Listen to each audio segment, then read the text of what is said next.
How to fix no internet connection problem in Messenger app. Hey guys, welcome back to 1 Million Ideas YouTube channel. In this video, I will show you how to fix no internet connection problem in Messenger app. So guys, there are three types of settings. First of all, the first setting is you have to make sure that your internet connection is on.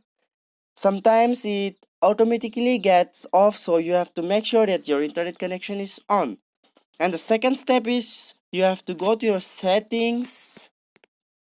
Now you have to go to install apps. Click on install apps and now search for Messenger. Here is it. So click on Messenger and now you can see the force stop button. Click on force stop and press OK. And again you can see storage. Click on storage and you have to clear all the data. Press OK, and now the third setting is go back to the settings.